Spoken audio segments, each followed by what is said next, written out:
Assalamualaikum warahmatullahi wabarakatuh. Hai, selamat pagi semuanya. Selamat pagi sahabat CISC yang tercinta.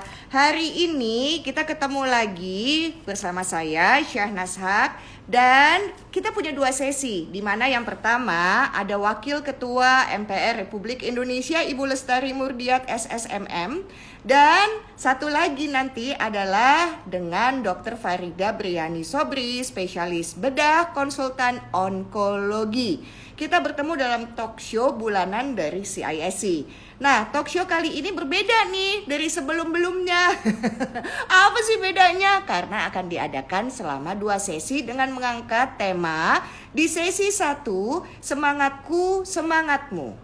Mengalahkan kanker payudara jelang kenormalan baru COVID-19 bersama Ibu Lestari Murdiat SSMM. Beliau adalah Wakil Ketua MPR Republik Indonesia periode 2019 sampai 2024. Dan tema pada sesi kedua, peranku mengalahkan kanker payudara jelang kenormalan baru COVID-19 bersama Dr. Farida Briani Sobri, spesialis bedah konsultan onkologis. Talk show ini diselenggarakan oleh Indonesian Cancer Information and Support Center Association atau CISC, yang merupakan komunitas kanker yang berpusat di Jakarta dan berdiri sejak tahun 2003. Anda tentu sudah tahu ya, sahabat-sahabat CISC dan juga sahabat saya dan juga sahabat Lestari, bahwa visi dari CISC ini adalah menjadi lembaga unggulan dalam memberikan dukungan serta layanan informasi pada masyarakat kanker dan awam menuju Indonesia peduli kanker. CISC sendiri sudah memiliki cabang di 10 kota besar.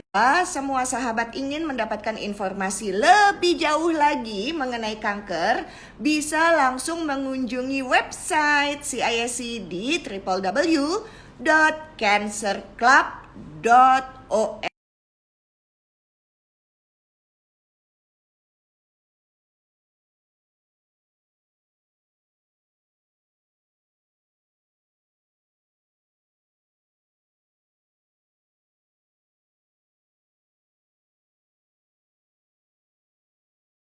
Ibu Lestari Murdiat SSMM. Seperti kita ketahui saat ini beliau adalah Wakil Ketua MPR Republik Indonesia sekaligus penyintas kanker payudara yang sangat memotivasi dan menyemangati kita semua. Saya mau mengundang Ibu. Semoga Ibu sudah ada dan Ibu sedang tidak sibuk informasi dengan kita semua. Halo semuanya yang sudah bergabung di sini, terima kasih banyak ya. Nah, ada di mana Ibu Lestari Murdiat, dan sebentar lagi kita akan mendapat sebuah ilmu-ilmu baru tentang bagaimana motivasi diri kita sendiri. Untuk siapa? Untuk diri kita, untuk keluarga kita, dan bagaimana kita bisa memotivasikan semua orang-orang yang baru didiagnosa menjadi pasien kanker payudara.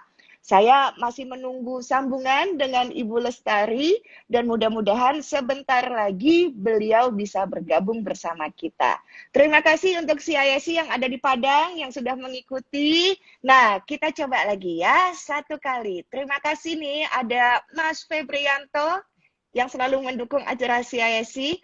Saya akan coba sekali lagi supaya mudah-mudahan Ibu Lestari sudah bisa terhubung bersama kita. Waiting, baiklah, saya akan menunggu.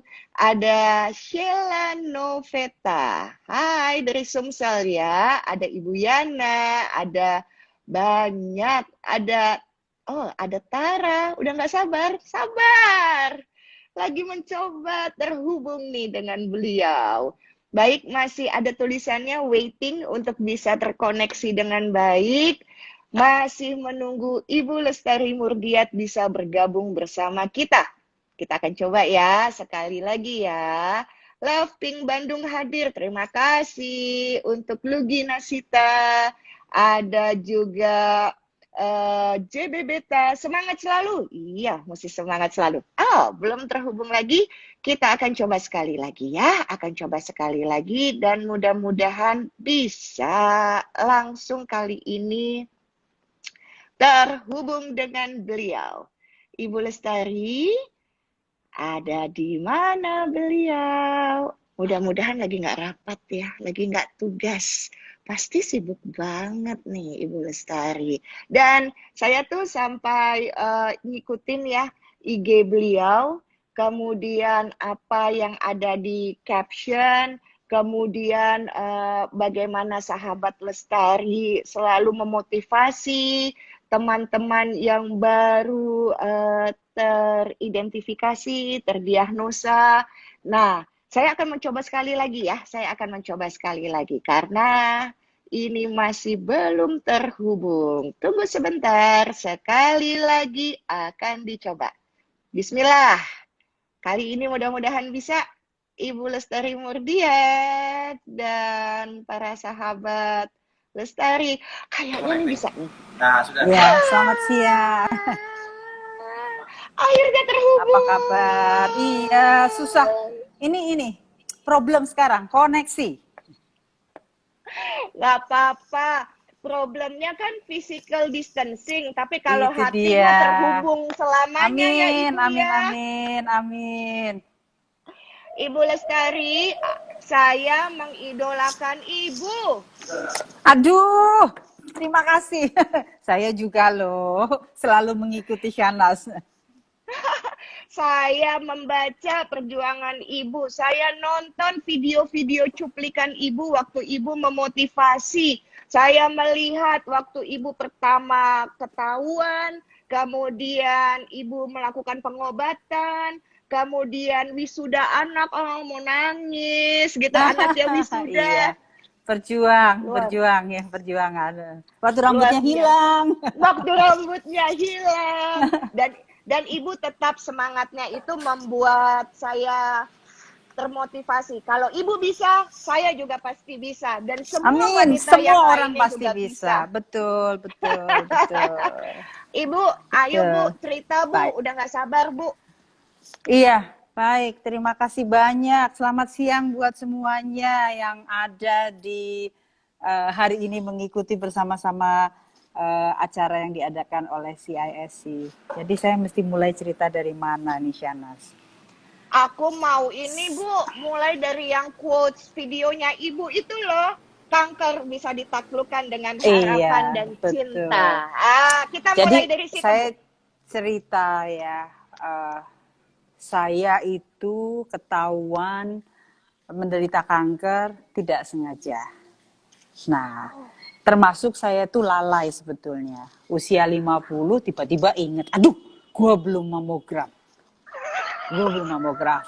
Padahal seharusnya semua perempuan-perempuan seperti, apalagi seperti kita-kita yang punya riwayat keturunan, begitu di atas usia 45, itu sudah harus rutin. Ini kelupaan, 45 check up, bisa lupa, tenang, tiba-tiba jeduk, diingetin sama Tuhan.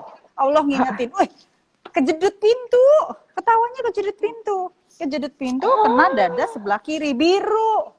Terus lagi pasangin kan, biasa kalau kita kan, namanya juga orang Jawa kan, pakai minyak gitu kan. Terus ingat, aduh gue belum mamogram deh gitu. Nggak ada jendolan, nggak ada apa. Terus langsung bikin janji sama dokter mamografi, tiba-tiba dokter lihat, bukan di tempat yang kejeduk, di sebelah kanan, udah gede. Padahal dipegang nggak ada. Dia bilang, ini harus diangkat. Terus saya tanya sama dokter, waduh, itu 2016 ya, Oktober. Kapan dok? Dia bilang, secepat mungkin. Allahu Akbar. Saya bilang, kamu bisa pulang, ngobrol dulu sama keluarga. Terus saya bilang, nggak usah. Ya pasti kita kaget ya, manusiawi lah, di mana-mana manusia itu pasti kaget. Syok gitu kan. Iya. Oke. Iyalah. Terus pertanyaan yang kedua adalah, kapan? Dia bilang, secepat mungkin. Secepatnya. Nah, itu Oktober akhir. Terus aku saya tanya, dok, saya masih ada acara, mau nyunatin anak. Tanggal 10 November. Habis itu saya harus ada acara, ada APEC di Peru. Kata dokternya jauh banget. Iya, tapi saya pengen ke Peru, pengen lihat. Iya, Lihat yang iya. namanya, boleh nggak saya pulang dari Peru? Dia ngitung kalender, kamu pulang aja, kamu bisa diskusi sama keluarga. Bilang nggak usah, putusin sekarang aja. Nah, itu adalah momen yang menentukan, karena ketika kita mendengarkan dan kita dikasih tahu dan dokter mengatakan diagnosa bahwa secepat mungkin kita tidak boleh menunggu, itu kita udah nggak boleh dengan perasaan. Nangis tuh pasti wajar, segala macam kaget. Tapi saat itu harus berani mutusin. Ambil kalender, langsung putusin sama dokter. Kamu mau tanggal berapa? Dokter bisa tanggal berapa? Oke, 6 Desember kita putusin. Kamu nggak mau pulang dulu bicara sama keluarga? Nggak usah. Ini hidup saya. Saya harus putuskan. Jadi pulang, kemudian ngurusin asuransi segala macam kan, beresin tanggal 6. Kasih tahu teman-teman di kantor, nangis yang di kantor. Kasih tahu orang SDM, nangis yang SDM. Kasih tahu sekretaris saya, ada tuh si Yana, waduh, udah bilang, wah, udah kalau gini bahaya nih semua orang. Akhirnya saya putusin, bahkan, wah, suami dong biasa kan, wah cari dulu pengobatan, coba dulu second opinion, segala macam alternatif. Saya bilang nggak bisa. Ini sudah ada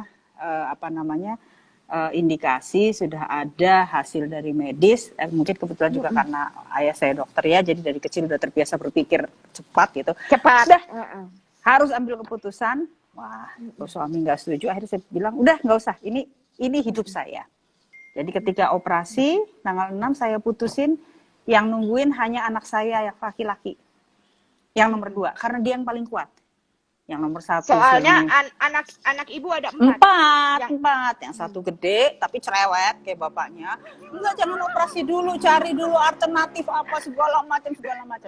Yang nomor 2 diem tapi dia lebih logik ya. Saya bilang udah putusin. Jadi saya operasi hanya ditemenin sama anak saya. Saya bilang yang lain semua nggak usah. Sama saya minta dianterin adik laki-laki saya. Karena amit-amit waktu itu ya, kalau ada apa-apa, ada yang tahu. Kalau suami saya udah pasti dia nanti, udah deh suruh mikir aja udah pusing gitu segala macam. Bingung kan, masih nggak mau nerima segala macam cari. Nah, teman-teman semua, ibu-ibu, sahabat perempuan semuanya, itu tantangan kita. Pada satu titik kita harus berani melawan. Dan saya bilang, ini hidup saya akan kerjakan karena saya mau hidup. Saya mau hidup untuk keluarga, suami, anak-anak, dan semua. Jadi saya harus lakukan. Itu ceritanya. Baik.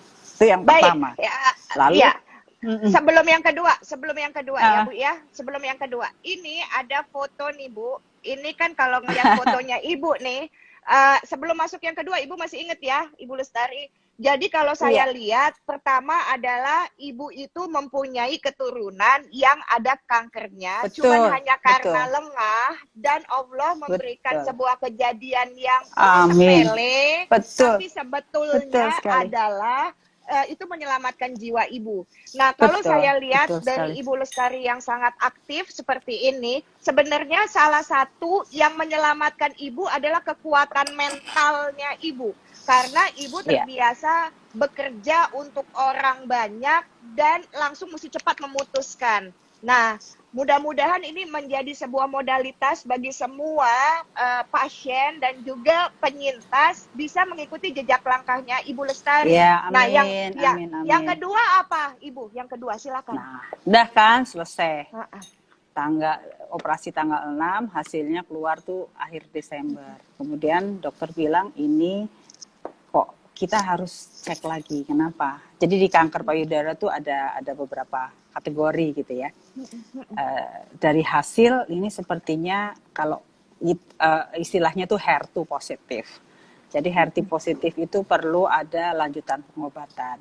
Dokter bilang kalau tidak dilakukan pengobatan lanjutan target terapi dengan obat namanya, ada merek dagang tertentu, jenis kategorinya jenis kategori transusumat dengan merek dagang tertentu, chance hidupnya cuma 5 tahun. Tapi kalau pakai obat ini, maka kemungkinan akan bisa sampai bertahan 15 tahun. Nah, dia bilang gitu. Oke, terus kapan harus mulai, Dok? Kemo tetap harus kemo, harus radiasi segala macam. Kapan? Dokter bilang ya sudah, kamu siapnya kapan? Oke, istirahat dulu, siap mental lah kira-kira. Saya bilang, saya nggak mau, Dok. Saya harus cepat. karena saya tahu ini kecepatan, ini kita berlomba dengan waktu ya. Saya punya pengalaman almarhumnya ibu saya 11 tahun kecepatan. Ya udah dia bilang tanggal 20-an nanti begitu luka-luka udah dia lihat segala macam udah dia lihat periksa lagi akhir Desember dia bilang oke, ini kita mulai tanggal 12 Desember aja. Kamu maunya kapan? Secepatnya. Ya udah 12 Januari.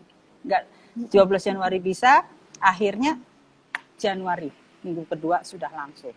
Jadi saya dapat 6 kali kemo, 25 kali radiasi dan 18 kali target terapi itu. Ya udah setahun terus rambut rontok segala macam. Nah, kita tuh kalau kemo tuh hari pertama, hari kedua apalagi masih pertama, hari pertama, kedua, ketiga tuh masih oke. Begitu hari keempat, 5, 6, mulai dari 5, 6 sampai hari ke-8 udah deh nano tuh. Wah udah rasanya nggak karuan. Nanti hari ke-9, ke-10 mulai baik. Nanti hari ke-14 sampai hari ke-1 gagah lagi. Jadi saya dari begitu kemo, karena kita kalau kemo kan daya tahan tubuh kita jatuh ya.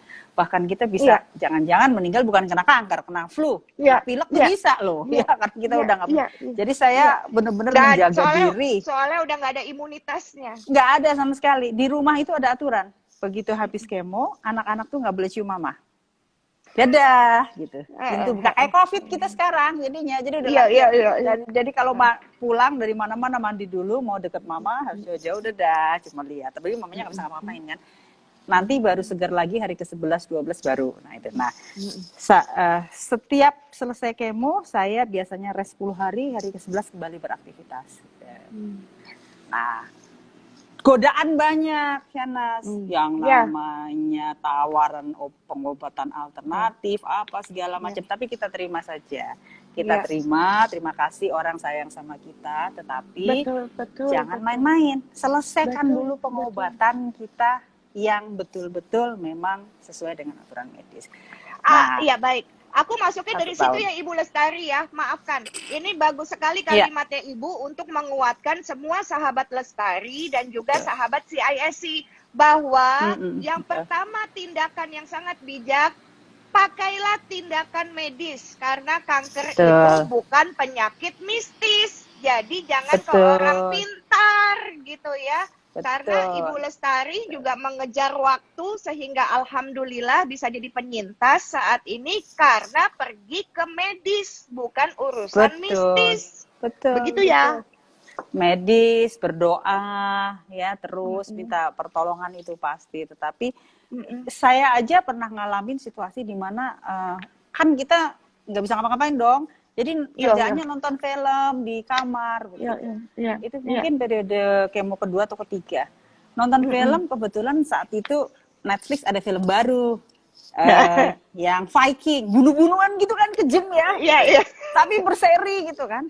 Nah tiba-tiba musim lagi hujan lebat gitu ada geledek itu bisa ketakutan nggak karu-karuan. Kita bingung kan, tapi kita tahu ini nggak wajar nih. Ini benar-benar nggak wajar. Saking ketakutannya sampai semua ditutupin apa itu udah lewat masa mau ditutupin segala macam. Terus suami juga bingung kan. Sampai berapa jam nggak hilang ketakutannya karena geledek, tahu nggak? Kita ngungsi ke mall.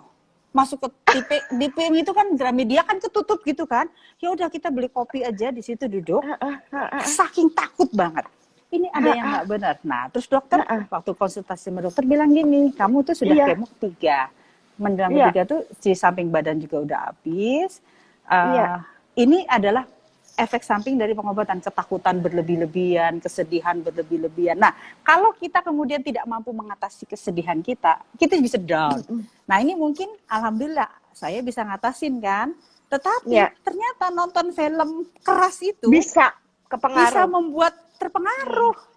Tapi kita sadar ini tidak wajar nih. Akhirnya kan jadi ada suara geledek tuh takut gitu. Begitu ada suara geledek tuh bayangannya tuh tiba-tiba kayak kalau Viking tuh kan kalau nyerang gitu tuh teriak-teriak gitu kan bawa pisau-pisau tuh yang udah pernah nonton film Viking. Kebayangnya itu loh. Bener-bener kebayang itu.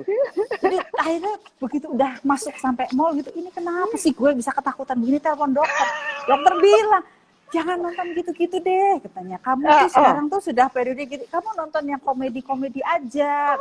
Jangan nonton darah-darah bunuh-bunuhan, jangan nonton horor, kata dia. Jangan nonton film sedih. Oh gitu, dia bilang. Sebab kamu kuat saja, kamu bisa terpengaruh, dia bilang. Nah, jadi ini pelajaran juga kan. Betul. Gitu. Dan salah satunya yang membuat Ibu Lestari menjadi kuat selalu sharing, berbagi kekuatan dan ilmu Betul. pengetahuan kepada siapa saja. Seperti foto ini ya Bu ya. Karena Iya. dengan memberikan ilmu, memberikan kekuatan, feedbacknya adalah Ibu juga mendapatkan vibrasi kekuatan dari komunitas yang positif. Itu yang paling penting. Itu yang paling penting. Jadi jangan berhenti berkegiatan, tapi kita harus bisa mengukur badan.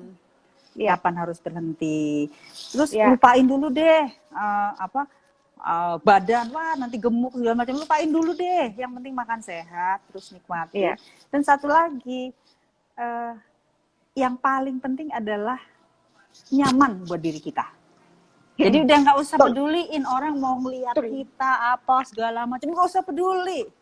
Pakai baju longgar, karena kita ya di kemo, bahkan selesai kemo tuh kayak badan tuh kayak panas gitu, udah deh nggak ada baju cantik-cantik gitu. Kalau orang juga bilang menik-menik yang rapi, wah bisa tersiksa itu.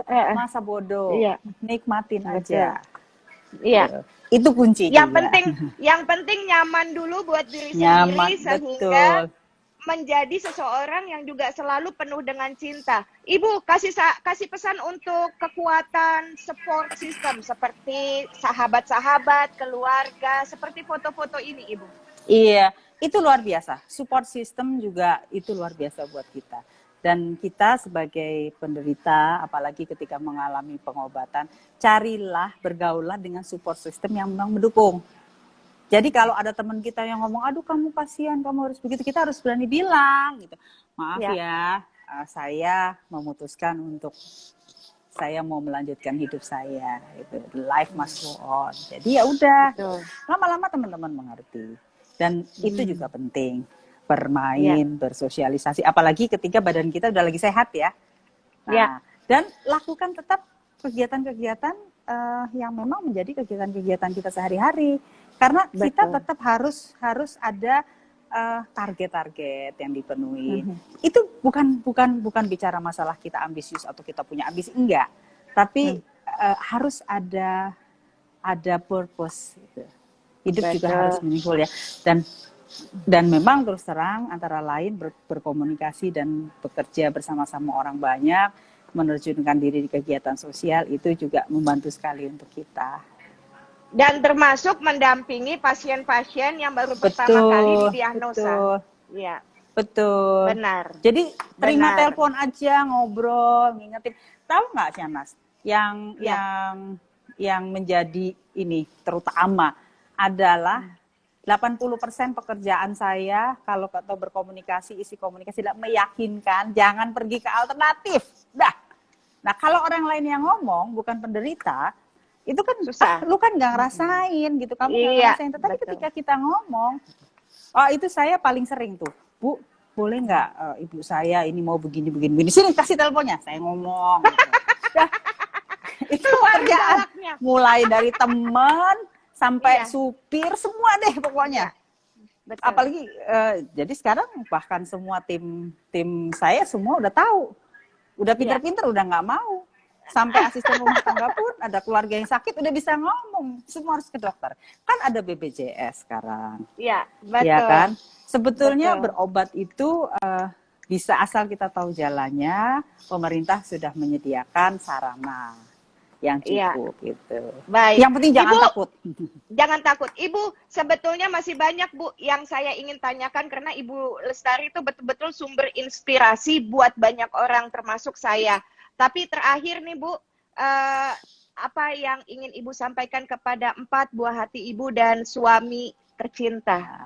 Karena ini penting sekali, karena cintalah yang akan mengalahkan ketakutan. Betul. Silakan Ibu. Jadi saya selalu menyampaikan bahwa kanker tidak bisa membunuh harapan. Kanker juga tidak bisa membunuh cinta. Dan kanker tidak bisa membunuh masa depan. Tetapi kita harus bisa berdamai dengan kanker. Dan berdamai dengan kematian. Kenapa? Karena Tuhan itu, Allah itu sudah menuliskan garis hidup kita. Pada saatnya semua akan kembali dengan jalannya masing-masing. Hanya kita harus siap. Nah, kalau suami dan anak-anak, akhirnya sekarang semuanya udah jadi badak. Udah ngerti karena nggak pernah lihat mamanya sakit, nggak pernah lihat istrinya teriak-teriak, diem gitu. Jadi dia juga suka agak-agak bingung gitu. Jadi kalau dia dengar tuh dia bilang, kok temen gue ya katanya bininya juga kena kanker, tapi kayak nggak kayak elu ya katanya.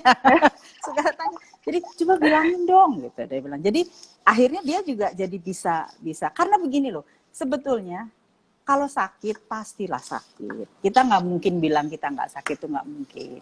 Tapi bagaimana kita deal dengan sakit kita. Tapi yang paling penting, kita itu bisa mengatasi itu semua pada satu titik ketika kita terima. Nah, Shanas, waktu saya kemo yang kedua apa ketiga ya, saya tuh pingsan di rumah.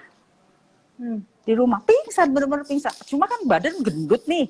Jadi badan tuh kayak kalau orang Jawa bilang semromong gitu. Udah rasa tuh pagi-pagi kamar mandi tuh udah, rupanya waktu kamar mandi udah manggil suami, wan gitu. Terus tahu-tahu tuh sadar tuh udah di lantai gitu, dia udah duduk gitu mangku. Mangku, lu kok aku di sini, iya kamu pingsan. Terus iya lu kan gendut, gue nggak bisa ngangkat katanya. Jadi benar itu, jadi dia cuma duduk itu pagi-pagi pada tengah malam katanya, masih sempet teriak katanya mau ke kamar mandi, masih sempet teriak, jadi dia masih sempet lari gitu, kuda gitu. Ada 5 kata dia, hampir 5-6 menit, cuma dia pegangin masih napas masih ini, jadi dia diam aja gitu. Lama-lama bangun sendiri. Dia bilang, di lantai kamar mandi, dia masih sempat sih bilang, tapi kan lu gendut gimana gua ngangkat gitu, jadi cuma di pangku gitu.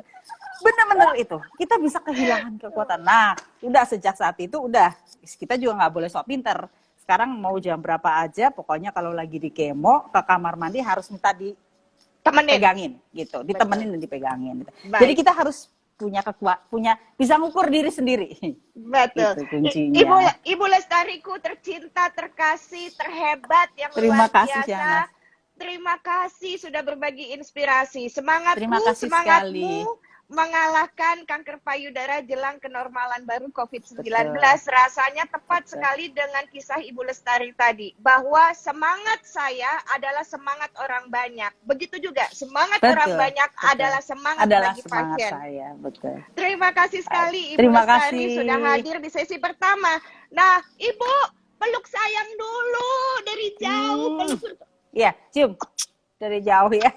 Cium untuk semuanya. Disampaikan salam untuk keluarga ya Ibu ya. Terima kasih. Assalamualaikum. Ya. Waalaikumsalam. Nah, itu tadi obrolan saya dengan Ibu Lestari Murdiat SSMM yang telah hadir di sesi pertama memberikan semangat untuk kita semua. Buat para sahabat, sebentar lagi kita akan masuk ya, sayangku, ke talk show sesi kedua bersama Dr. Farida dengan mengangkat tema peranku mengalahkan kanker payudara jelang kenormalan baru. Jangan kemana-mana, stay tune di IG live-nya CISC dan juga IG live saya. Kita akan memperpanjang lagi catatan-catatannya ya, supaya semakin hebat menghadapi kanker payudara. Assalamualaikum warahmatullahi wabarakatuh.